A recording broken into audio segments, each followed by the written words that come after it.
Okay, picture this. You step outside one night, expecting to see the familiar soft glow of the moon hanging in the sky. But instead of that pale, cratered rock, you see something completely different. A giant, cosmic mirror reflecting Earth right back at you. The sky is no longer just a window into the cosmos. It's a bizarre, shimmering reflection of your own planet. Clouds, cities, ocean currents, all staring back at you.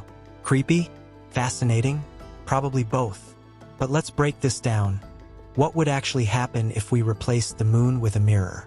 Would we just get a nice, high-def space selfie? Or would the universe completely freak out? First things first, let's talk about what this giant mirror would even look like. The moon is about 3,474 kilometers in diameter. So this wouldn't be some dinky pocket mirror. We're talking about an absolutely massive reflective surface, floating 384,400 kilometers away from Earth. Now, if this thing were a perfect, polished mirror, we'd expect it to reflect sunlight just like the moon does, except way, way differently. Right now, the moon isn't actually that reflective. Its surface is covered in a fine layer of dust called regolith, which makes it act more like a dull, gray rock than a proper mirror. In fact, the moon only reflects about 12% of the sunlight that hits it. But a mirror, a perfect, smooth, ultra-reflective mirror could reflect nearly 100% of the light. That means instead of that familiar soft moonlight, we'd be getting an incredibly bright reflection of the sun bouncing right back at us. Basically, nighttime would never be the same again. One of the first and most obvious changes would be that the night sky wouldn't be as, well, night-like.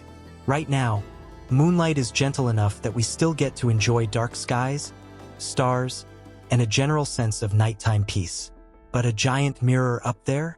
That would turn Earth into a disco ball of light pollution. Imagine this. During a full moon, instead of the usual dim glow, you'd have a blinding white reflection of the sun. Cities would be bathed in light even in the middle of the night, messing with streetlights, sleep cycles, and probably the entire vibe of romantic moonlit walks. No more dark side of the moon either.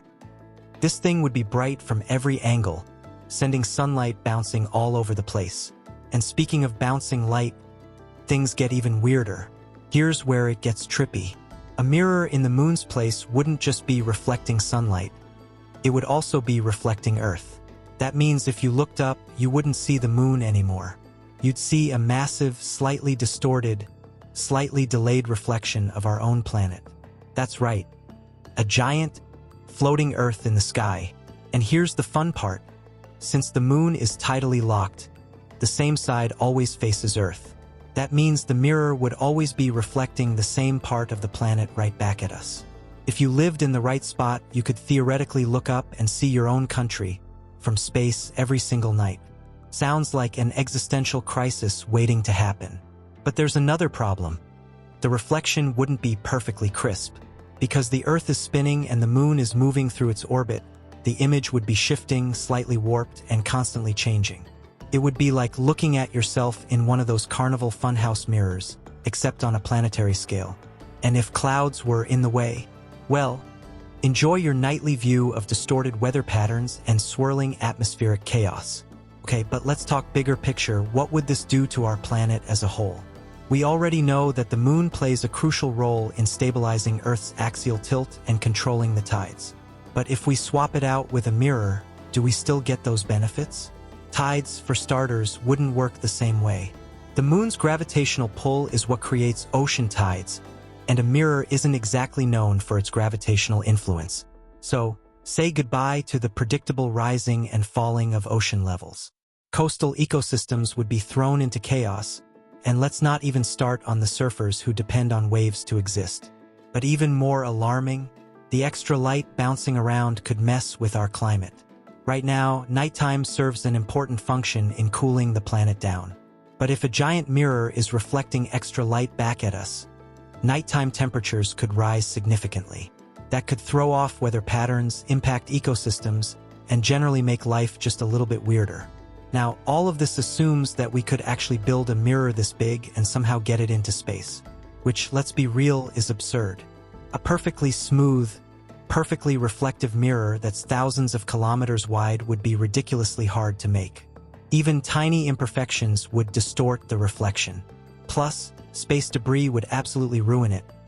One tiny rock slamming into the surface at high speeds, and suddenly you've got a cracked cosmic nightmare floating above Earth. And let's not forget, even if we could build it, a mirror this massive would still have mass. It wouldn't have the same density as the moon, but it would still exert some gravitational pull. Would it be enough to keep Earth's tides going? Probably not. Would it cause some weird orbital effects? Almost definitely. At the end of the day, swapping the moon for a mirror sounds cool in theory. Who wouldn't want to see a giant space reflection of Earth? But the reality? Not so great. Blinding nights, climate chaos, and completely broken ocean tides make this idea sound more like a sci-fi horror movie than a fun planetary upgrade. So, as tempting as it might be to turn the moon into a giant celestial vanity mirror, maybe we should just leave it the way it is. But hey, if you do want to see Earth from space, you don't need a giant mirror, just hitch a ride on a rocket. Probably easier and way less catastrophic. If you enjoyed this wild thought experiment, don't forget to like, subscribe, and hit that notification bell so you don't miss the next deep dive into absurd science. Thanks for watching, and I'll see you next time, hopefully with the moon still intact.